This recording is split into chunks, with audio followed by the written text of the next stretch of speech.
আমি সকলোৱে জানো যে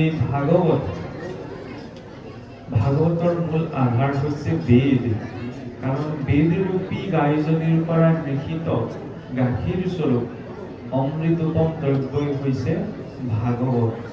বেদ ধাতুৰ পৰাই বেদৰ উৎপত্তি, যাৰ অৰ্থ হৈছে ঐশ্বৰিক জ্ঞান। সেই ঐশ্বৰিক জ্ঞানৰ তিনিটা ভাগ আছে, কৰ্মকাণ্ড, জ্ঞানকাণ্ড আৰু উপাসনা কাণ্ড। এই তিনিও কাণ্ডৰ পাছতেই আহিছে বেদৰ ব্ৰাহ্মণ গ্ৰন্থসমূহ। ব্ৰাহ্মণ গ্ৰন্থসমূহৰ পাছত আহিছে আৰণ্য গ্ৰন্থসমূহ। আৰণ্য গ্ৰন্থসমূহৰ পিছত আহিছে বেদান্ত, য'ত বেদৰ জ্ঞান শেষ হৈছে। উপনিষদসমূহ 108খন উপনিষদ, সেই 108খন উপনিষদ পঢ়িত সম্পূৰ্ণ বৈদিক জ্ঞানৰ সাৰস্বৰূপ গ্ৰন্থভাগেই হৈছে শ্ৰীমদ ভাগৱত। সেইবাবেই কোৱা হৈছে সৰ্ব বেদান্ত সাৰহি শ্ৰী ভাগৱত বিশ্বতে। সমস্ত বেদান্তৰ সাৰস্বৰূপ গ্ৰন্থ হৈছে মহাভাগৱত। এই মহাভাগৱত আদিতে মাত্ৰ 4টি শ্লোকত শ্ৰীনাৰায়ণে ব্ৰহ্মাদেৱক দিছিল যে অহমেৱাসমেৱাগ্ৰে নান্যৎসৎপৰম পশ্চাদহং যদি তস্য য়োগশিষ্যেত সোऽস্ম্যহং ঋত্যেऽর্থং যপ্রতীয়েত সাত্মনি তদ্বিদ্যাদাত্মনো মায়াং যথা ভাসুমতিষ্যহং যথা মহন্তি ভূতানি ভূতেষু সুসাবশেষনো প্রবিস্তানি যথা তেষু মতেষ্যহং एतावदेव ज्ञानात् तत्त्वज्ञानात् सुनत्मनः अन्वय व्यतिरेकाभ्यां यत्सत् सर्वत्र सर्वदा। এই 4টি শ্লোকত মাত্ৰ ব্ৰহ্মাদেৱক দিছিল। ব্ৰহ্মাদেৱক দিয়াৰ উদ্দেশ্য কি? যেতিয়া ভগৱন্তই প্ৰজাপতি ব্ৰহ্মা পোনপ্ৰথমবাৰৰ বাবে সৃষ্টি ৰচনাৰ বাবে উপদেশ দিছিল, আৰু সেই উপদেশ পোৱাৰ পাছতে যেতিয়া ব্ৰহ্মাদেৱে সৃষ্টি কৰ্ম কৰিবলৈ আগবাঢ়িছিল, পোনপ্ৰথমতে কাক সৃষ্টি কৰি পেলাইছিল? পঞ্চগৰ্ভ অবিদ্যা, তম মোহ তামিশ্ৰ মহামোহ আৰু অন্ধ তামিশ্ৰ। তেতিয়া ব্ৰহ্মাদেৱে চিন্তা কৰিছে, ঈশ্বৰে মোক সৃষ্টি কৰ্ম কৰিবলৈ দিলে, তাকে পালন কৰিবলৈ মই সৃষ্টি কৰ্মত পবিত্ৰ হলো, কিন্তু পোনপ্ৰথমে দিছোঁ মই অবিদ্যাহে সৃষ্টি কৰি লওঁ। তাৰ কাৰণটো কি? ঈশ্বৰৰ আজ্ঞা গ্ৰহণ কৰাৰ পাছতো যেতিয়া ব্ৰহ্মাই পোনপ্ৰথম অবিদ্যাহে সৃষ্টি কৰিছে, তেতিয়া ব্ৰহ্মাদেৱ চিন্তিত হৈছিল, আৰু সেই চিন্তা কৰি পেলাই তেওঁ তপ আচৰণ কৰিছে। তপ আচৰণ কৰি যেতিয়া শ্ৰীনাৰায়ণৰ দৰ্শন পাইছে, তেতিয়া শ্ৰীনাৰায়ণে তেওঁক চতুষ্কোটি ভাগৱতৰ আধাৰত জ্ঞান প্ৰদান কৰিছে। সেই কথাতে কি বুজাই বাৰু? মানুহৰ হাতত সামৰ্থ্য থাকিব পাৰে, ব্ৰহ্মাৰ ওচৰতো সামৰ্থ্য আছিল। মানুহৰ ওচৰত সাধনো থাকিব পাৰে, ব্ৰহ্মাৰ ওচৰতো সাধন আছিল। মানুহৰ ওচৰত শক্তিও থাকিব পাৰে, ব্ৰহ্মাৰো শক্তি আছিল। মানুহৰ ওচৰত জ্ঞানো থাকিব পাৰে, ব্ৰহ্মাৰ ওচৰতো জ্ঞান আছিল। কিন্তু জ্ঞান থাকিলেই নহ'ব, শক্তি থাকিলেই নহ'ব, সাধন থাকিলেই নহ'ব, পদ মৰ্যাদা থাকিলেই নহ'ব। যেতিয়ালৈকে সেই সাধন, শক্তি, পদ মৰ্যাদাই এটা সঠিক মাৰ্গদৰ্শন নাপায়, তেতিয়ালৈকে সেই প্ৰতিভাখিনিও কিন্তু ধ্বংসমুখীহে হয়। সেইবাবে যিকোনো মাৰ্গত মোৰ বোলে জ্ঞান আছে, বিদ্যা আছে, প্ৰতিভা আছে, কোনো ডাঙৰ কথা নহয়, কিন্তু সেই জ্ঞান, বিদ্যা, প্ৰতিভাই এজন নিৰ্দিষ্ট গুৰুৰ মাৰ্গদৰ্শনত যেতিয়ালৈকে আগ নাবাঢ়ে, সেই প্ৰতিভা, শক্তিয়ে কেতিয়াও মনুষ্যৰ কল্যাণ কৰিব নোৱাৰে। চাবচোন, কোনো লোক বহুত দিশত আগবঢ়া, যে কোলে তলে গীতে মাতে সকলো দিশত আছে, কিন্তু বোলে স্থিৰতাটো নাই। কিয় স্থিৰতাটো নাই? এজন নিৰ্দিষ্ট গুৰুৰ আশ্ৰয় নাই। সেইবাবে আধ্যাত্মিক মাৰ্গটো পোনপ্ৰথমতেই এজন শাস্ত্ৰ অনুবৰ্তী গুৰুৰ মাৰ্গদৰ্শন অনুসাৰে চলাটো প্ৰয়োজন। কিন্তু গুৰুৱে কৈছে এফালে, মই কৰিছোঁ এফালে, তেতিয়াহ'লে কিন্তু নহ'ব। স্বয়ং সৃষ্টিৰ ৰচনাকাৰ ব্ৰহ্মাদেৱেও যেতিয়ালৈকে ভগৱন্তৰ মাৰ্গদৰ্শন গ্ৰহণ কৰা নাই, তেতিয়ালৈকে তেওঁ সৃষ্টি কৰ্ম কিন্তু সঠিক ৰূপত কৰিব পৰা নাই। সেইবাবেই চতুষ্কোটি ভাগৱতত পোনপ্ৰথমতে নাৰায়ণে ব্ৰহ্মাদেৱক এটা উপদেশ দিছিল যে প্ৰজাপতি, তুমি সৃষ্টি কৰ্ম কৰা, কিন্তু এই কথা সদায় মনত ৰাখিবা যে অহমেৱাসমেৱাগ্ৰে নান্যৎসৎপৰম। সৃষ্টিৰ আদিটো কেৱল ময়েই আছিলোঁ, সৃষ্টিৰ মধ্যতো ময়েই আছোঁ, তোমাৰ অস্তিত্বৰ কাৰণো ময়েই। আৰু তুমি যেতিয়া নাথাকিবা তেতিয়াও কিন্তু মই থাকিম। গতিকে এই কথা মনত ৰাখি তুমি সৃষ্টি কাম কৰা, ফলত তোমাৰ সৃষ্টিৰ কৰ্মৰ মোহগ্ৰস্ত হ'ব নোৱাৰা বা তুমি মোহগ্ৰস্ত নোহোৱা। গতিকে আমি মানুহেও জীৱনটোত যি কামেই নকৰিছোঁ কিয়, কামটো কৰাৰ আগমুহূৰ্তত অন্তত এইটো চিন্তা মনত থাকিব লাগিব যে ঈশ্বৰে দিছে কাৰণে পৰা গৈছে, ঈশ্বৰে বিচাৰিছে কাৰণে সেইকণ সম্ভৱ হৈছে, মই কৰিছোঁ মোৰ বাবে কৰিছোঁ। এইটো ভাৱ যদি ধাৰ্মিক কৰ্মটো থাকে সি মোহগ্ৰস্ত কৰা হয়।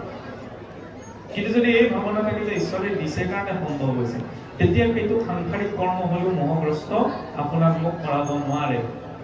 লাগিলে ধাৰ্মিক কামেই নকৰিছোঁ কিয়, ধাৰ্মিক কামত জীৱৰ বন্ধনৰ কাৰণ। যত কৰ্ম হবে বন্ধ সাংখ্যবাদী কহে, যদি ঈশ্বৰত অৰ্পে তেবে বন্ধনো হে। ধাৰ্মিক কাম এটাও কৰিছোঁ যদি মই মোৰ ভাৱত কৰা গৈছে, সিও বন্ধনৰ কাৰণ, সিও বন্ধন সৃষ্টি কৰিব। কাৰণ ধৰ্ম আচৰণ কৰি শূন্য আছিল বাবেই মহাৰাজ নককৈ ইন্দ্ৰৰ আসনত বহিছিল। অজগৰকো আহিব লগা হ'ল, জয়ন্তকো ইন্দ্ৰৰ আসনত গৈছিল, কাউৰী হৈ আমি আহিব লগা হ'ল। কিমান পুণ্য আচৰণ কৰিছোঁ সেইটো ভক্তি মাৰ্গত জৰুৰী নহয়। সেই পুণ্য আচৰণ কৰা কামটো আচৰণ কৰা অন্তৰ ভাৱটো কি আছে। কাৰণ মই মোৰ ভাৱত যদি কৰা গৈছে তেতিয়াহ'লে কিন্তু শুভ কৰ্ম হ'লে জীৱৰ বন্ধন সৃষ্টি কৰিব। কিন্তু যদি সাংসাৰিক কৰ্ম এটাও ঈশ্বৰক অৰ্পণা কৰি কৰা গৈছে, সি কিন্তু বন্ধন সৃষ্টি কৰিব নোৱাৰে। ভাগৱতৰ মাৰ্গ কিয়? ভাগৱতৰ মাৰ্গটো বৰকে বুজিবলৈও নহয়, বৰকে জানিবলৈও নহয়। কাৰণ বৰকে বুজি থকা হৈ গ'লে কিন্তু ভগৱন্তক পোৱাটো সম্ভৱ নহয়। মই সেই কথা বুজিছোঁ, সহজ সৰল আচৰণ এটা মোৰ দ্বাৰা সম্ভৱ নহ'ব পাৰে। যেনেকৈ মই জানিছোঁ বুজিছোঁ, মই আপোনাৰ আগত মোৰ কেলে নোৱাৰোঁ। মই শিক্ষিত, মোৰ বহুত জনা শুনা মানুহ, মই গাঁৱৰ খেতিয়কজনে সেইটো ভাৱনা নহয় নহয়, তেওঁৰ অন্তৰত সৰলতা আছে। গতিকে ভাগৱতৰ মাৰ্গটোত পোনপ্ৰথমতেই প্ৰয়োজন কি? নিৰ্মম চৰণাং শ্ৰদ্ধাং, হৃদয়ৰ নিৰ্মলতা। পৰীক্ষিত মুখ্য কথা দ্বাদশ স্কন্ধ, ৰজা পৰীক্ষিতৰ মুখ্য কথা কয় যদিও 7 দিন 7 ৰাতি শুনাৰ পাছতো ৰজা পৰীক্ষিত মৰিব লগা হৈছিল, হয়নে? তক্ষকৰ আগমন ঘটিছে, তক্ষকে দংশন কৰিছে, দংশন কৰাৰ পাছতে তেওঁৰ মৃত্যু হৈছে। তেতিয়াহ'লে 7 দিন 7 ৰাতি শুনি কি লাভ হ'ল? ভাগৱতে কি কৰে? জীৱনত পোৱা নোপোৱাবিলাক ভাগৱতে আপোনাৰ মোৰ পৰা আঁতৰাই দিব, এইটো ভবাটো ভুল। কিন্তু জীৱনত পোৱা নোপোৱাখিনিৰ প্ৰতি দৃষ্টিকোণটো ভাগৱতে পৰিৱৰ্তন কৰি দিব পাৰে। যত ভাৱ তত ভৱতি, যেনে ধৰণৰ দৃষ্টিকোণ ভাৱধাৰা কিবা এটা পৰিস্থিতিৰ প্ৰতি থাকে, তেনেধৰণৰ চিন্তনেই মনক প্ৰভাৱিত কৰে। মৃত্যু আহিছে ৰজা পৰীক্ষিতৰ জীৱনলৈ, কিন্তু মৃত্যুৰ প্ৰতি ৰজা পৰীক্ষিতৰ দৃষ্টিকোণটো সম্পূৰ্ণৰূপে সলনি হৈ গৈছে ভাগৱত শুনাৰ পাছত। তেওঁ ভয় ৰূপত মৃত্যু গ্ৰহণ কৰা নাই, সেইবাবেই পৰীক্ষিতৰ বাবে মৃত্যু মুক্তিলৈ ৰূপান্তৰ হৈছে। ভাগৱতৰ মাৰ কিদৰে আপোনাৰ মোৰ জীৱনৰ চৰম বেয়া পৰিস্থিতিটো চৰম মুক্তিলৈ ৰূপান্তৰ কৰিব পাৰি, সেইটো হৈছে ভাগৱতৰ মাৰ্গ। আৰু সেইবাবে ভাগৱতৰ মাৰ্গত পোনপ্ৰথমতেই প্ৰয়োজন হয় ভাৱ। ভগৱন্তক আমি কিহেৰে পাব পাৰিম? ভাৱক ৰাহি জনাৰ ভিতৰত ভাৱেৰে। ভাৱ আছিল বাবেই বিদুৰৰ পত্নী দিয়া কলৰ বাকলিটো খাইছিল, আৰু ভাৱ নাছিল বাবে দুৰ্যোধনৰ এই ৰাজকাৰ্যকো ভগৱন্তক পৰিত্যাগ কৰি গুচি আহিছিল। ভাৱ নাছিল বাবে কংসৰ কাৰাগাৰলৈ বা কংসৰ ৰাজভৱনলৈ গৈ ভগৱন্ত থাকিবলৈ যোৱা নাই। ভাৱ আছিল বাবে সেই দুখীয়া কুজিৰ গৃহতো ভগৱন্ত থাকিবলৈ গৈছে। ভগৱন্তক দিয়া শৰাইখনত দিয়া বুটমাহ মগুমাহ ঈশ্বৰে একো খাবলৈ নাপায়, কিন্তু দেউৰীজনে যিটো ভাৱেৰে সেই নৈবেদ্যৰ থলীখন অৰ্পণ কৰে, সেই ভাৱটো ভগৱন্তই গ্ৰহণ কৰাৰ লগে লগে সি প্ৰসাদৰে ৰূপান্তৰ কৰে। বিনা ভাৱত ঈশ্বৰমুখী হ'ব পৰা নাযায়। সেইবাবে ভাগৱতৰ পোনপ্ৰথমতেই প্ৰয়োজনীয় বা প্ৰাসংগিকতা আহিছে কিহৰ? ভাৱৰ। ভকাৰম ভাবুকম জ্ঞেয়ম, ভাবুকতাটো আহিলে গকাৰম জ্ঞানম উদ্ভৱম। সেই জ্ঞান কি? বকাৰম বৈষ্ণৱী জ্ঞানম। সেই বৈষ্ণৱী জ্ঞান লাভ কৰিলে কি হ'ব? তকাৰম তত্ত্ব ভাবকম, জীৱই জন্ম মৃত্যু জয় বেদি সংসাৰৰ পৰা তৰি যাব পাৰিব। কেনেদৰে তৰি যাব পাৰিব? তেওঁ প্ৰভাৱিত নহয় পোৱা নোপোৱাৰ পৰা। সেইটো হৈছে সন্তুলিত অৱস্থা।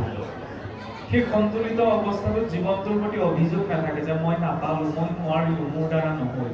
যিজন ব্যক্তিৰ জীৱনটোৰ প্ৰতি অভিযোগ আছে তেওঁ স্থিৰতাটো শান্তিটো কেতিয়াও পাব নোৱাৰে। যাৰ অভিযোগ নাই তেওঁ স্থিৰতাটো প্ৰাপ্ত কৰিব পাৰিব। তাৰ বাবে আপুনি প্ৰস্তুত হ'ব লাগিব। এই কৃষ্ণ বুলি ৰাম বুলি কৈ দিলে ভক্তি বাঢ়ি নাযায়, এইটো শুদ্ধ একদম খোলা কথা। কাৰণ ভক্তি যিদৰে আমি সহজ বুলি কৈছো, আটাইতকৈ কঠিনো ভক্তি। চাওকচোন কিমান বিশ্বাস লাগিব ঈশ্বৰৰ প্ৰতি। ৰজা হৰিশ্চন্দ্ৰই সৰ্বস্ব এৰিব লগা হৈছে, ভক্ত প্ৰহ্লাদে ইমানখিনি কষ্ট ভুগিব লগা হৈছে, ভক্ত ধ্ৰুৱই নিজ গৃহ এৰি যাব লগা হৈছে। আপোনাৰ মোৰ ভিতৰত ইমানখিনি সামৰ্থ্যতা আছেনে? নাই। গতিকে ভক্তি কৰিব পৰাটো ইমান সহজ কথা নহয়, তেওঁও বিচাৰিব লাগিব। তেওঁ বিচাৰিলেহে আপুনি মই কাষ চাপিব পাৰিম। কেঁচুৱাটোৱে নিজে বগাই গৈ দেউতাকৰ পিছত উঠিবলৈ নোৱাৰে। সি যেতিয়া চেষ্টা কৰি থাকিব উঠিবলৈ, তেতিয়া দেউতাকৰো এইটো ভাৱ বুজিব লাগিব যে সি পিছত উঠিব বিচাৰিছে, দেউতাকে নিজে সাৱলি পেলাই সন্তানটিক তুলি ল'ব পাৰিব। ঠিক তেনেদৰে আপুনি মই চেষ্টাহে কৰিব পাৰোঁ ঈশ্বৰৰ ওচৰলৈ যোৱা, কিন্তু গ্ৰহণ কৰা নকৰা দায়িত্বটো হৈছে তেওঁৰ। সেইবাবে চাওকচোন প্ৰথম স্কন্ধৰ পৰা দ্বাদশলৈকে প্ৰথমতে ৪টি শ্লোকত আছিল। তাকে ব্ৰহ্মাই যেতিয়া বোলে নাৰদদেৱক কৈছিল তমিতো বিপুলি গুণ, তুমি ইয়াক বিস্তাৰ কৰা। আৰু সেই অনুসাৰে নাৰদদেৱে আনি ব্যাসদেৱে আনি আপোনাৰ শুকদেৱ, হয়নে? শুকদেৱৰ হাতত ভাগৱত পঢ়োতেই সম্পূৰ্ণ ৰূপ পালে। ৩৩৫টি অধ্যায় ১২টি স্কন্ধ সম্পূৰ্ণ হৈ গ'ল। এতিয়া শুকদেৱৰ পৰা মহাপুৰুষজনলৈকে যিসকল আচাৰ্যই ভাগৱত পাইছিল, ফুটমুনিৰ পৰা, শুকদেৱৰ পৰা ফুটমুনিয়ে পোৱা নাই জানো? ফুটমুনিৰ পাছত শংকৰাচাৰ্য, ভাস্কৰাচাৰ্য, নৃসিংহ পৰমানন্দ, ব্ৰহ্মানন্দ, ৰত্নভাৰতী, মহাভাৰতী, বিষ্ণুপুৰী সন্ন্যাসী, জগদ্দীপ মিশ্ৰ, মহাপুৰুষজনলৈকে। এই পাছৰ আচাৰ্যসকলে তাত একো কথা যোগ দিয়া নাই। সেইকাৰণে আগতে একে ভাগৱত গৈ তৰ্ক বিতৰ্ক নহৈছিল। কাৰণ কিয়? তেওঁলোকে এখন ভাষ্য ফল' কৰিছিল, এখন ভাষ্য মানিছিল। আজি আমি ভাগৱতৰ কথা কৈ থকা সকলে এইটো আমি নিজক সুধিব লাগে যে আমি ভাষ্য গ্ৰন্থ পঢ়িছো নে নাই পঢ়া। কাৰণ ভাগৱতৰ অৰ্থ মই মনে ভাবি পোৱাটোৱেই নহয় নহয়। মনে ভাবিটো পৰা ক'বলৈ যাওঁতে কি হয়, আপোনাৰ মোৰ লগত মতটো নিমিলে। পূৰ্বৰ আচাৰ্যসকলে ভাগৱতৰ অৰ্থ কিদৰে কৰিছে সেইটোতো জানিব লাগিব। সেইবাবে মহাপুৰুষেও লিখিছে যে যেবে টিকা ভাষ্য চাই দেখাইতো কথা নাই নিন্দা দেৱে বুলি কথা মত। যদি শ্ৰীধৰ স্বামীৰ টিকা ভাষ্য, মহাপুৰুষে কাৰ ভাষ্য চাই পেলাই অৰ্থ কৰিছে? শ্ৰীধৰ স্বামীৰ টিকা ভাষ্য। যদি ভাষ্য গ্ৰন্থত যদি এইখিনি কথা নাই, তেতিয়াহে মোক নিন্দা কৰিব। গতিকে আমি শাস্ত্ৰীয় মাৰ্গতো শাস্ত্ৰৰ প্ৰকৃত তাৎপৰ্য বুজিবলৈ হ'লে ভাষ্যৰ ওচৰ চপাটো প্ৰয়োজন। এতিয়া আমিতো ভাষ্য কৰা নাই, আমিতো ভাষ্যকাৰ নহয়, আমি মাত্ৰ উপস্থাপনহে কৰিম। গতিকে পোনপ্ৰথমতে সেই কথাটো স্পষ্ট কৰি দিয়া হৈছে। এতিয়া চাওকচোন আৰম্ভণিৰ পৰা শেষলৈকে, প্ৰথম স্কন্ধৰ পৰা দ্বাদশলৈকে। প্ৰথম স্কন্ধ সম্পূৰ্ণ 19টি অধ্যায়। আৰম্ভ হৈছে ঋষিসকলৰ প্ৰশ্নৰ পৰা, অৰ্থাৎ জিজ্ঞাসা, জানিবলৈ ইচ্ছা প্ৰকাশ কৰিছে। ইয়াৰ পাছতে আহিছে ব্যাস নাৰদৰ সংবাদৰ প্ৰসংগ। ব্যাসদেৱ জ্ঞানৰ একদম চৰম প্ৰতিমূৰ্তি। কিন্তু ইমানখিনি কৰাৰ পাছতে যেতিয়া ভগৱন্ত কৃষ্ণক পূৰ্ণ ৰূপত পোৱা নাই, তেতিয়ালৈকে তেওঁ অস্থিৰ হৈ আছে। আৰু যেতিয়া সেই নাৰদদেৱ সন্মুখত উপস্থিত হৈছে, সকলো বিদ্যা আৰু জ্ঞানৰ অভিমান ত্যাগ কৰি নাৰদদেৱক তেওঁ আশ্ৰয় গ্ৰহণ কৰিছে। কাৰণ ভক্তি মাৰ্গত 5টা বস্তুৱে বাধা উৎপন্ন কৰে: জাতি, বিদ্যা, মহৎগন্ধ, ৰূপ, যৌৱন, মেইবচ, যত্নত স্তুতি বৰ্জিত পঞ্চতৈ ভক্তি কণ্টকা। ভক্তি কৰিবলৈ হ'লে আমি অসমীয়া হৈ আহিলেও কিন্তু নহ'ব।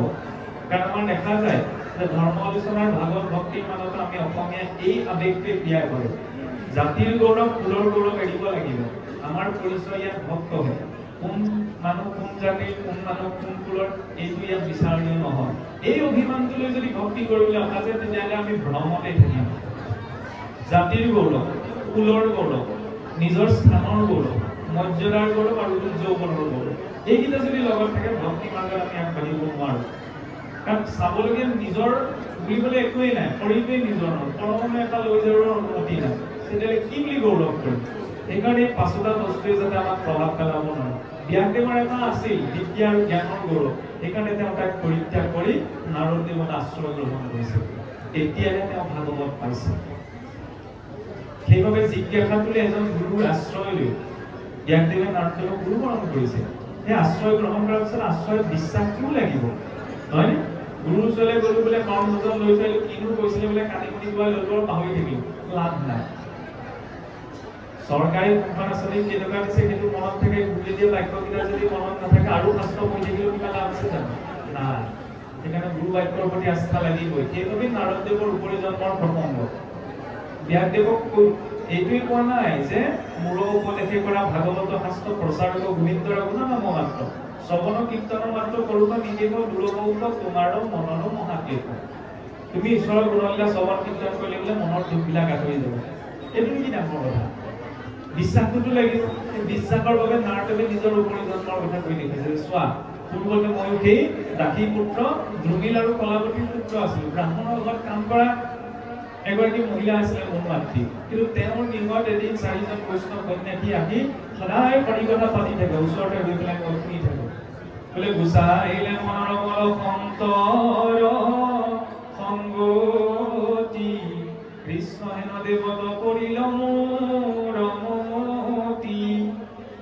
সাধু সংগত থাকোতে থাকোতে সেই কথাখিনি ক্ৰিয়া কৰি মোৰ মনত ভক্তি উপজিলে আৰু সেই ঈশ্বৰক চিন্তা কৰি হৰি এৰাৰ কাৰণে অন্তিম জনম মই পাৰিকলি লাভ কৰি। ভক্তিৰ মহিমা ইমান, বিশ্বাসটো লাগিব। বিশ্বাস নকৰিলে আমি ভক্তি নকৰো নহয়। কিবা লাভালাভটো জানিব লাগিব।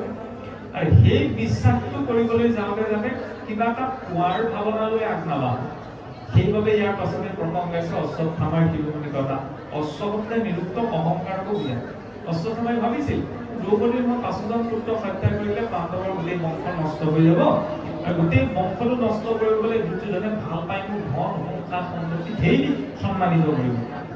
এই পোৱাৰ ভাৱনাটো যদি মানুহৰ মন মগজুত উঠি যায় তেতিয়া ধৰ্ম অধৰ্ম ভাল বেয়া চিন্তা কৰিবলৈ ধৈৰ্য নাথাকে।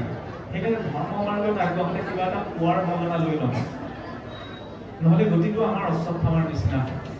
কিন্তু সেই অশ্বত্থামাক আই দ্ৰৌপদীয়ে যিটো আচৰণ কৰিলে সেইটো আমাৰ বাবে শিক্ষণ যে গুৰুপুত্ৰ বুলি।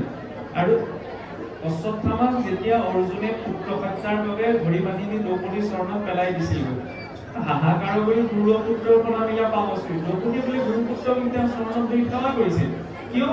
এফালে তেওঁ গুৰুপুত্ৰ, দ্বিতীয়তে আজি বোলে মই 5জন পুত্ৰক হেৰুৱাই যিটো কষ্ট ভুগিছো, এগৰাকী মাতৃক যদি মই অশ্বত্থামাৰ মাতৃক যদি তেওঁৰ পুত্ৰ স্থানৰ পৰা বঞ্চিত কৰোঁ, তেতিয়াহ'লে এগৰাকী মাতৃ হৈ আন এগৰাকী মাতৃ মই হৃদয় বেদনাটো কেনেদৰে মই স্বীকাৰ কৰিম? অৰ্থাৎ দ্ৰৌপদীয়ে নিজৰ কষ্টটো দেখা নাই। সেইখিনি সময় কাৰ কষ্ট দেখিছে যে অশ্বত্থামাক যদি আজি বধ কৰা হয় তেতিয়াহ'লে তেওঁৰ মাকে কিমান দুখ পাব। এগৰাকী মাতৃ হৈ আন এগৰাকী মাতৃৰ হৃদয় বেদনাটো বুজিব পাৰিছে। গতিকে ভাগৱত মাৰ্গত ক্ষমাৰ স্তৰটো ইমান গভীৰ হ'ব লাগিব। কিন্তু মোক কোনোবাই কিবা এষাৰ কৰিলে এই আপুনি মোক কেলে ক'ব, এই বুলি যদি মই খেলা মাৰি আহোঁ, ভগৱত ভক্তি মোৰ দ্বাৰা সম্ভৱ নহয়। আৰু তেতিয়া কুন্তীৰ দৰে ভাৱ মনলৈ আহিব। সেইবাবে চাচোন তাৰ পাছতে প্ৰসংগ আছে কুন্তীৰ স্তুতি। কুন্তীৰ স্তুতিৰ জৰিয়তে কি দেখুৱালে? প্ৰভু যে মই বিপদত পৰিলো, বিপদেই মই আশা কৰিছো, কাৰণ বিপদত পৰিলে মই তোমাক সহজে স্মৰণ কৰোঁ। ভক্তজনৰ স্থিতিটো হৈছে তেনেকুৱা। আমি চাওকচোন যে সম্পদৰ সময়ত নিজক অগ্ৰাধিকাৰ দিওঁ, বিপদৰ সময়ত আমি কণাবিহীন গালি মাৰো। কিন্তু ভক্তজনে সেই বিপদতটো বেছি জীৱনত আশা কৰে, কাৰণ বিপদত পৰিলেহে তেওঁ সহজে ঈশ্বৰ চিন্তন হ'ব। আৰু ভাগৱতৰ দৰ্শনে আচলতে এনেকুৱাকৈ বুজোৱা হৈছে যে সুমংগল অমংগল বিনে কৃষ্ণ নাম। যদি কিবা মাংগলিক কৰ্ম এটা ঘটিছে, তাত যদি ঈশ্বৰৰ কোনো স্মৰণ চিন্তনৰ ব্যৱস্থা নাই, তেতিয়া সেইটো অমংগল। কিয় অমংগল বুলি কৈছে? কাৰণ সি খন্তেকীয়া সুখটোৱে দিছে। ক'ৰবাত অমংগল কিবা এটা ঘটনা ঘটিছে, তাত যদি কোনোবাই ঈশ্বৰৰ প্ৰসংগটো আছে, ঈশ্বৰৰ স্মৰণ হৈছে নহয়, সেইটো ইয়াত ধৰিব। তাকে প্ৰকাৰ শুদ্ধ বা অশুদ্ধ তথাপিতো কৃষ্ণ নাম। কোনোবাকে ভুল অনিচ্ছা সত্ত্বেও যদি ঈশ্বৰৰ নাম লৈছে, ঈশ্বৰৰ নাম লোৱাৰ যিটো ফল সেইটো নিষ্ফল নহয়। কিন্তু বহুত মাংগলিক কৰ্ম এটা কৰিছো মই, তাত যদি ঈশ্বৰৰ নামটো লোৱা নাই, এই মাংগলিক কৰ্মটোৰ ফলটো অকণমান সময়লৈকে থাকিব, কিছু সময় সেইটো নষ্ট হৈ যাব। কিন্তু যদি আমংগলিক অৱস্থাটোতো যদি ঈশ্বৰৰ নাম লোৱা হৈছে, সেইটোৱে কিন্তু ক্ৰিয়া কৰি সেই ফল পোৱাটো অকণমান বেলেগ ধৰণে ক্ৰিয়া কৰিব, অৰ্থাৎ বেয়াটো শুভ হৈ যোৱাৰ সম্ভাৱনা থাকিব। সেইকাৰণে দ্ৰৌপদীয়ে কৈছে যে বিপদো নৈব বিপদম সম্পদো নৈব সম্পদ, বিপদম বিস্মৰণম বিষ্ণু সম্পদম নাৰায়ণ স্মৃতি। বিপদতকৈ ডাঙৰ বিপদ নাই, সম্পদতকৈ ডাঙৰ সম্পদ নাই। আটাইতকৈ ডাঙৰ বিপদ কি? ভগৱন্তক পাহৰি থকা। আমি ভগৱানক পাহৰি থাকো। কোনোবাই যদি ক'ৰবাত কোনোবাই যদি মোক কিবা এটা বেয়াকৈ কৈছে, সেইটো সপোনতো মনত পৰিব। কিন্তু যিজনে ঈশ্বৰে চাওকচোন ইমান এটা সুন্দৰ শৰীৰ দিছে, ইমান এখন সুন্দৰ সৃষ্টি দিছে, সেইজনে ঈশ্বৰক সপোনত মনত নপৰে নহয়। সপোনত বাদ দিয়কচোন, উজুতিটো খাওঁতেচোন মনত নপৰে। তেতিয়াহ'লে ভাৱ আছেনে তেওঁৰ প্ৰতি? নাই। সেই ভাৱটো আনিব লাগিব। সেই বিনা ভাৱত আমি ঈশ্বৰৰ মুখী হ'ব নোৱাৰো। যদি মই সেই কথা জনাৰ পিছত যদি খাওঁতে পিছল খাওঁতে বেয়া মাছটোহে ওলাইছে, পিছলটো কৰি ভাল নাই। সেইখিনি মতে নিজকে একেবাৰে চিকুটৰা পাৰিলে দিব লাগে, দ্বিতীয়বাৰ যাতে চুনাটো খাওঁতে পিছল খাওঁতে ঈশ্বৰৰ নামটো স্মৰণ হয়। সেইবিলাক নাম ল'লে কি হ'ব, এইবিলাক ক'লে শুনিলে কৈ থাকিলে ভাল লগা কথা নাই, আচৰণত একো লাভ নাই। তেতিয়াহ'লে আপুনি মই ভাবিছোঁতো প্ৰয়োজন যে আগতে অসুৰেও ইমান বেয়া মান মতা নাছিল, যিমান বেয়া মান আজিকালি আমি মাতো। যাৰ বাক্যতেই সংস্কাৰ নাই, সেই ধৰ্মৰ সংস্কাৰ কেনেকৈ আনিব? কুকুৰত দিয়া থালখন যেতিয়া আৰু দুই পকালি মই মানুহটোক খাবলৈ দিব নোৱাৰোঁ, এইখন মুখে যদি মই 10টা বেয়া মান কৰে সেইখন মুখে আৰু ৰাম নাম লৈ থাকোঁ, কিবা লাভ আছে জানো? না, বাক্য সংস্কাৰিত হ'ব লাগিব। আৰু চাওকচোন, তেতিয়া জীৱৰ গতি হয় এই ভীষ্মৰ দৰে। ভীষ্মৰ মুখ্য উৎসৱ, ভীষ্ম হৰসজ্যাতে পৰিছে। হৰসজ্যা কৰা ব্যক্তিজনে মৰিছে, কিন্তু তাৰ মুখ্য উৎসৱ বুলি কৈছে ভাগৱতে। কম ডাঙৰ কথা নে? মৃত্যুটো বাৰু উৎসৱ হ'ব পাৰেনে? সেইটোৱে ভাগৱতে শিকাইছে। আমাৰ সকলোৰে জীৱনৰ আটাইতকৈ চৰম অৱস্থাটো কি? মৃত্যু, হয়নে? মৃত্যুতকৈ আৰু ভয়ংকৰ পৰিস্থিতি কি আছে চাবলৈ গ'লে? কিন্তু সেই মৃত্যুটোক কিদৰে মুখ্যলৈ ৰূপান্তৰ কৰিব পাৰে, সেই পদ্ধতিটো হৈছে ভাগৱত। সেইকাৰণে ভাগৱতত পদ প্ৰাপ্তিৰ কথা নাই, মৰ্যাদা প্ৰাপ্তিৰ কথা নাই, ধন প্ৰাপ্তিৰ কথা নাই, সন্মান প্ৰাপ্তিৰ কথা নাই, কিদৰে মৃত্যুটোক মুক্তিৰে ৰূপান্তৰ কৰিব পাৰি সেই দৃষ্টিকোণ ভাগৱতৰ আছে। আৰু চাওকচোন, পিতামহ ভীষ্মটো ইচ্ছামৃত্যুৰ অধিকাৰী আছিল। হৰসজ্যাত তেতিয়ালৈ পৰিছে, যিখিনি কষ্ট অনুভৱ কৰিলে কিয়? বোলে দুটা কাৰণ।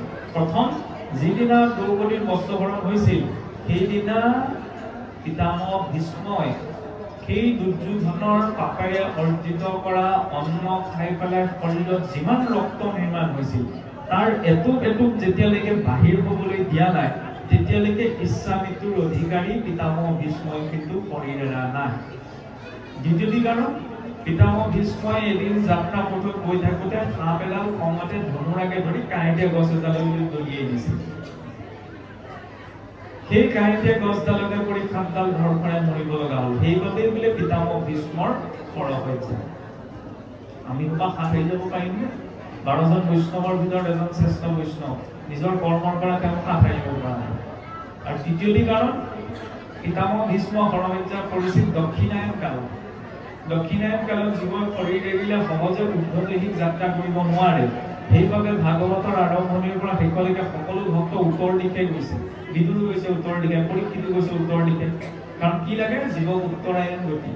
কাৰণ ইয়াত এবছৰে দেৱলোকত এদিন হয়, তেতিয়াহ'লে ইয়াত ছমাহ ৰাতি, ইয়াত ছমাহ দিন, দেৱতাসকলৰ তাত এটা দিন হয়। দক্ষিণায়ন কাল হৈছে ৰাতিৰ সময়, উত্তৰায়ণ কাল হৈছে দিনৰ সময়। দ্বিতীয়টোৱে কথা প্ৰমাণ কৰিছে, পৃথিৱীৰ পৰা মহাকাশত যিমানে উৰ্ধলৈ গৈ থকা হয় সিমানে সময়ৰ গতি কমি যায়। আমি আছো ভূলোকত, ভূলোকত আছে দেৱতাসকল। জীৱই যেতিয়া শৰীৰ এৰি ঊৰ্ধ্বদেশিক যাত্ৰা কৰে দিনৰ সময়। এতিয়া মাঘ বিহু চাওকচোন, মাঘ বিহুৰ সংক্ৰান্তিৰ দিনা উত্তৰায়ণ গতি আৰম্ভ হয়, তেতিয়া পিতামহ ভীষ্মৰ শৰীৰ আছে। সেইটো হৈছে ভাগৱতৰ যাত্ৰা। কিন্তু সেই যাত্ৰা আমি কলিযুগত কৰিবলৈ যাওঁতে অলপমান সাৱধান হোৱাৰ প্ৰয়োজন। ইয়াৰ পাছতে যিভাৱে প্ৰসংগ হৈছে ধৰ্ম পৃথিৱীৰ সংবাদ পৰীক্ষিতৰ কলি নিগ্ৰহ। কলি বেয়া গুণ হ'ল, থাকিবলৈ কেতিয়াবা স্থান নিৰ্দিষ্ট কৰি দিলে। গতিকে মনুষ্য ৰূপতো এইটো নহয় যে শৰণীয়া ভজনীয়া ভকতে তাৰ পৰা আঁতৰি থাকিব। মানুহ হ'লেও মানুহক এইটো চিন্তা দিয়া হৈছে যে সেইকেইটা বস্তুটোৰ পৰা অন্তত যাতে কলিযুগত আমি আঁতৰি থাকোঁ। যোৱা পাশাত আজিকালি দেৱালীৰ সময়তে যে চকৰি খেল খেলে, সেইটো যোৱা খেল। কাৰণ 10 টকাৰ টিকেট এটা লৈ 1 টকীয়া বস্তু নাই ঘৰখনলৈ লাভ আহিব, এইটো ঠগ প্ৰবঞ্চনা। আনক ঠগ প্ৰবঞ্চনা কৰি নিজৰ জীৱনলৈ সুখ শান্তি আহিব নোৱাৰে। কলি আছে, কাহিনীয়ে বুজাব বিচাৰিছে ন, কিন্তু পৰা জীৱনলৈ বেয়া প্ৰভাৱ নাই। সৰলতাই ল'লেই যোৱা পাশা। দ্বিতীয়তে মদ্যপানৰ কথা কি ক'ব? সমাজ বুলি ক'লে কি, দেশ বুলি ক'লে আমাৰ নিচিনা ল'ৰা ছোৱালী আজিকালি কিছু স্থানত মদ খাই হুলস্থুল কৰি ঘূৰি ফুৰে, নহয়নে? সেইবিলাকতো আমি দেখি আছো। আগতে অসুৰৰ ল'ৰা ছোৱালীবিলাকেও এইবিলাক খোৱা নাছিলে। ভাওনাত নেদেখো ন, পুৰাণতো উল্লেখ নাই যে অসুৰৰ ল'ৰা ছোৱালীবিলাকে মদ খাই পেলাই উৎপাত কৰিছিল, কিন্তু মানুহৰ মাজত সেইটো দেখা গৈছে। চিন্তাটো এতিয়া এনেকুৱা হ'লে কি হ'ব? চাওকচোন, গাখীৰ বিক্ৰী কৰা এজনৰ কথা গাখীৰ খীৰাই পেলাই বিকিবকে টিলিঙা কোবাবকে লগীয়া হ'ল, গাখীৰ লাগিব ন। ইবিধ বিক্ৰী কৰা যদি জংঘলৰ মাজত থাকিব বিচাৰি যায়, সেইটো মানসিকতাৰ কাম নহয়। কাৰণ ৰাতি বিষয়টো আশাবাদী হৈ লয় যাৰ চাৰিবেদ মহন্ত নোপোজে তাৰ অন্ততঃ চিন্তা ঈশ্বৰে। চাওকচোন, কেঁচুৱা ল'ৰাটো আপোনাৰ বগাই বগাই খোজকেইটা শুনাব বিচাৰিছে, হয়নে? কোনোবা এজনে আকৌ ডাঙৰ হৈ যদি খোজ বেকা হোৱা কিবা এটা খাইছে, মানুহৰ ওপৰত চিন্তাটো কি থাকিব? কেঁচুৱা ল'ৰাটো অন্ততঃ থোকামুখি মাতেৰে শব্দকেইটা স্পষ্ট কৰিব বিচাৰিছে, মা বুলিব বিচাৰিছে। এইজনে আকৌ ডাঙৰ হৈ জিভাখন পাতক কিবা এটা খাইছে সেইটো মানুহ বুলি আপুনি ভাবিব পাৰিব গতিকে ইয়াত সাংঘাতিক ধৰ্ম কথা বুলি ক'লে একো নাই মাত্ৰ সাধাৰণ চিন্তা এটা ঈশ্বৰে কি কৰিলে আমাক শৰীৰটো দিছে এফালে চাওকচোন কোনোবাই যদি আপোনাৰ বজাৰত যদি ডিজেল পেট্ৰলতে ডিজেল মিক্স কৰি পেলাই বিক্ৰী কৰে আপুনি মই বিৰোধিতা কৰিম নে লোকেলে বিক্ৰী কৰিছে এফালে ইঞ্জিনটো সোনকালে বেয়া হৈ থাকিব এফালে এতিয়া ইমান ঈশ্বৰে ভাল ইঞ্জিন এটা দিছে খোৱা বস্তুখিনি বজাবলৈ এইখিনি এচিড ভৰাই দিছে তাৰ ওপৰত যদি তেওঁ আকৌ এচিড ঢালিছে ধোঁৱা নোলোৱা মেচিনটো যদি আকৌ ধোঁৱা উলিয়াইছে তেতিয়াহ'লে এইটোৰ ওপৰত কম অত্যাচাৰ সেইফালে ডিজেল ইঞ্জিনত আপোনাৰ পেট্ৰল ইঞ্জিনত ডিজেল মিক্স কৰি ভৰোৱাৰ কাৰণে আমি বিৰোধিতা কৰিছোঁ নিজৰ ইঞ্জিনটো কি ভৰাই আছোঁ সেইটোতো চিন্তা লাগিব কলি পুৰা পান ইয়াৰ পাছত অভাৱত যি স্থানত বোলে প্ৰাণী হিংসা হ'ব প্ৰাণী হিংসা মানে আজিকালি কোৱা বাদ দিছোঁ ৰাইজে প্ৰথমতে মানি লয় ছ'চিয়েল মিডিয়াত জাৰি থাকে মাছ মহৰ কথা ক'লে ৰাইজে খুব বেয়া পায় খোলাকে কৈছোঁ বেয়া নাপাব দেই ভগৱত মাৰ্গলৈ আহিছোঁ যেতিয়া অন্ততঃ এইটো চিন্তা হ'বই লাগিব কাৰণ আমাৰ গোটেই পালকেইটা সেইটোতে লাগি থাকে যে এইটো কাৰোবাৰ পৰম্পৰা নীতি বুলি কোনো কথা নাই ভগৱত মাৰ্গলৈ আহিছোঁ যেতিয়া মই যেতিয়া ঈশ্বৰৰ ওচৰত নিজৰ পৰিয়ালটো সুশান্তি কামনা কৰিছোঁ জিভাখনৰ নিমিত্তে আনৰ পৰিয়াল এটা নষ্ট নকৰিবও লাগিব জিভাখনক লাগে যদি আনৰ পৰিয়াল এটা কাটি বাচি খাইছোঁ ঈশ্বৰে বাৰু উদাই এৰিবনে জয় বিজয়ক জানো উদাই এৰিলে জয় বিজয় কি আছিল আত্মসন্মান আছিল আত্মসন্মানটো সকলোকে লাগে আত্মসন্মান থাকিলেহে ব্যক্তিজনে নিজৰ মৰ্যাদা থাকে কিন্তু এইটো আমি সাৱধান হ'ব লাগিব যাতে আত্মসন্মানটো আত্ম অভিমানলৈ পৰিৱৰ্তন নহয় জয় বিজয় আত্ম অভিমানলৈ পৰিৱৰ্তন হ'ব আমাৰ অজ্ঞানলৈকে কোনো বৈকুণ্ঠত প্ৰৱেশ কৰিব আত্ম অভিমান আহি যোৱাৰ কাৰণে বৈকুণ্ঠৰ পৰা ঈশ্বৰে সহায় দিলে নিজৰে ঘৰৰ মানুহ তেওঁকে বুলাই এৰা নাই আমাক ক'ত এৰিব কৰোণাময় বুলি কোৱা লগে লগে কালৰ মূৰ্তিটোতে সেইকাৰণে মৰ্যাদাত থাকিহে সকলো কাম ইয়াৰ পিছত ক'ত দিলে পৰশ্ৰী সংগ কথাটো কি ক'ব সকলে বুজি পাইছে হয়নে আৰু ইয়াৰ পাছতে ক'ত স্থান দিলে গৃহস্থৰ পঞ্চসোণা বোলে বস্ত্ৰ আজিকালি কিছুমান ব্যৱস্থা কমিছে বস্ত্ৰ পৰিধান কৰোঁতে পানী তোলোতে ঢেঁকীত ধান বানোতে ভৰণতে কিছুমান জীৱন নষ্ট হয় অজানিতে সেই পাপ খণ্ডন হৈ গ'ল ঈশ্বৰৰ নাম কীৰ্তন অজানিতে হৈছে কিন্তু মদ্যপান যোৱা পাখা পৰশ্ৰী সংগ প্ৰাণী হত্যা এইকেইটা জানি বুজি কৰা এইকেইটাৰ পৰা নিজকে নিবৃত্তি কৰিবই লাগিব ইয়াৰ পিছত আকৌ ক'ত স্থান দিলেগৈ বোলে সীমা হিন্দুস্তান পাকিস্তানৰ পৰা হওক লাগিলে ককাই ভাই লাগে সীমা লগতিটো দম লাগে আগতে অসুৰেও দম লগা নাছিল হিৰণ্যাক্ষক যেতিয়া ঈশ্বৰে বধ কৰি থৈ গ'ল পতিবোৰে ভাবিলে মোৰ ভাতৃক হত্যা কৰিলে যেতিয়া ঈশ্বৰৰ পৰা প্ৰতিশোধ ল'ম অসুৰ আছিল যদিও ইমান চিন্তা যে নিজৰ ভায়েকক বধ কৰি থৈ গ'ল কাৰণে প্ৰতিশোধ ল'বলৈ ঈশ্বৰৰ বিৰুদ্ধে অস্ত্ৰ তুলিলে এতিয়া মোৰ ককাই ভাইৰ মাজত যদি মাটি বাৰীৰ লগত মাতবোৰ নাই তাৰপিছত মই আৰু ধৰ্মশাস্ত্ৰ পঢ়ি থাকোঁ আৰু ধৰ্ম কথা কৈ থাকোঁ কিবা লাভ আছে নাই অসুৰেও জানিছিল ভাতৃৰ প্ৰতি স্নেহটো কেনেকুৱা হ'ব লাগে